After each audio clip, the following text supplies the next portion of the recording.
What's up, guys? We are back. I've had my Adro bumper on the 86 for about a month now, and let's just say there are some mixed opinions on the internet about this design. I'd say 50–60% of people really like it, maybe 30% are on the fence, and 10% of people out there think very strongly that this car looks exactly like this fish, the blobfish. Now, what I want to do for you guys today is just a very quick installation video. It's going to be super sped up. It's not that complicated, but also just kind of a one-stop shop to talk about the design, the functionality, the price, the install, the availability, and give you guys a good idea of what you'd be getting into if you go the Adro route. So before we get started, I want to say a big thank you to you guys for 6,000 subs. We just passed that overnight. This channel is growing much faster than I expected, so I really appreciate all the support.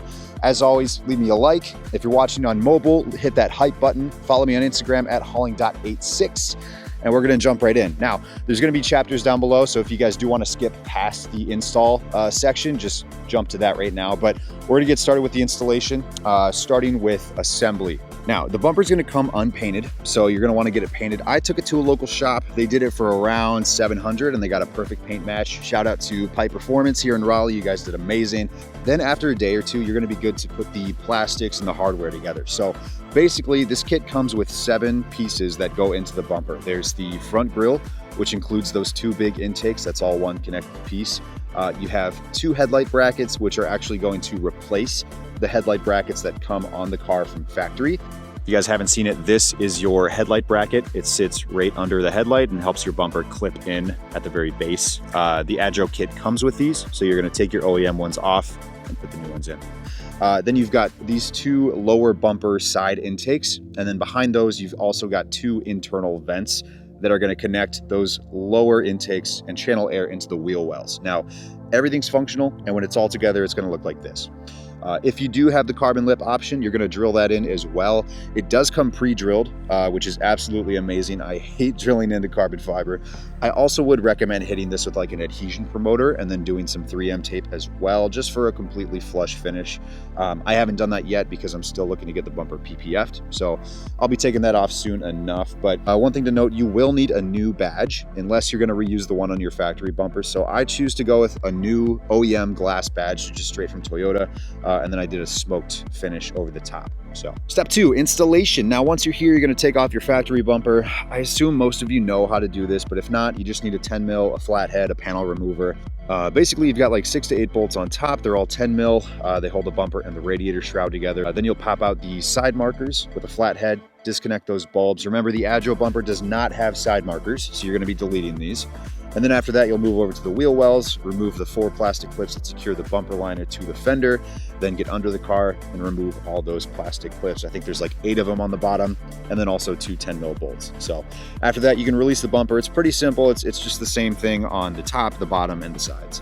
Now, as far as putting on the new bumper, when you first put it on, you're gonna wanna remove your OEM headlight brackets and put the new ones in that came on the Adro kit. It's way easier to attach these to the car first and then attach the bumper than to do it the opposite way. Ask me how I know. Another thing I learned is you need to take off your foam bash bar that sits behind the stock bumper. The Adro kit is not gonna fit on your car with this thing still in place. Again, ask me how I know.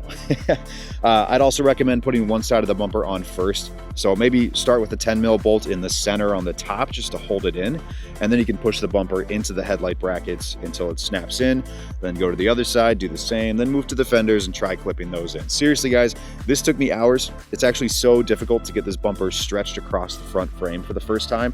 And it's just a first time installation thing. It gets a lot easier after that. But damn, that first time was a struggle and a half. However, the fit and finish of the bumper is great. It lines up with all the stock body lines and everything flows really nicely.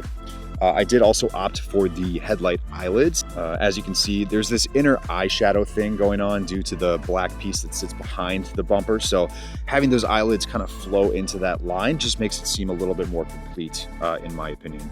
But anyway, guys, that is the install process. Not the hardest thing to do, it just takes some time. But now let's try to answer that question in the thumbnail. Is it worth it? I'm gonna start with design first. I think this bumper looks fantastic. I like the way they kind of stretched this nose out and made it look a little bit longer on the front end, also lower, wider. In a way, I think they took all the best design elements of the BRZ bumper and just kind of turned them up a notch, especially this upper architecture right here. I think this really kind of adds to that wide mouth kind of grill that they're looking for.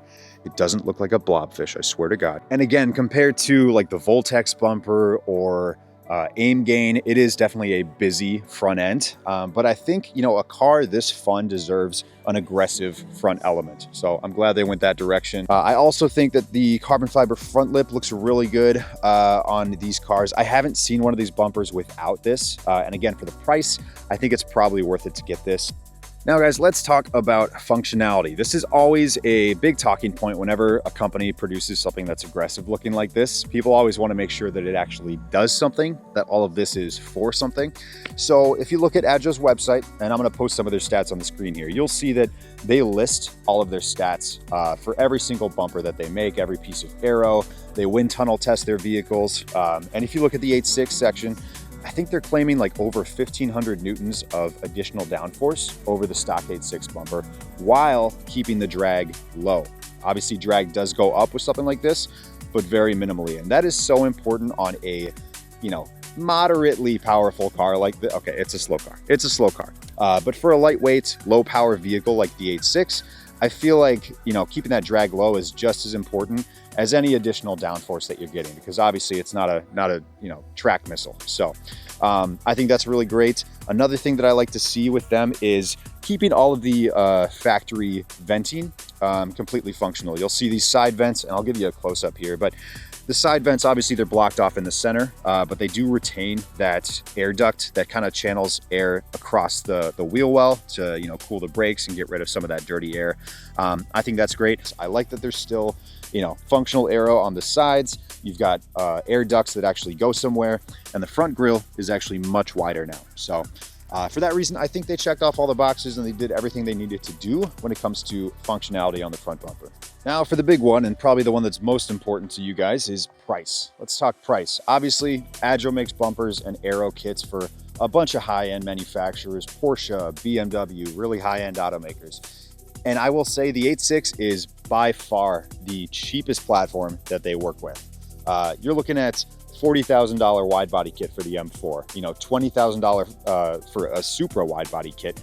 And I mean, obviously, sure, that's wide body. So let's talk bumpers. $3,600 for the M4, $3,000 for the M2, and these are just front bumpers. Even the super front bumper from Adro starts at like $2,500. The 8.6, $1,500. Now, the carbon fiber front lip is around $800, but if you buy the two together, it's about $1,900. That's over $500 in savings.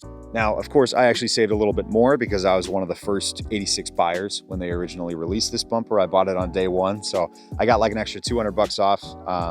So, I mean, really, it's an investment, and I am a smart shopper.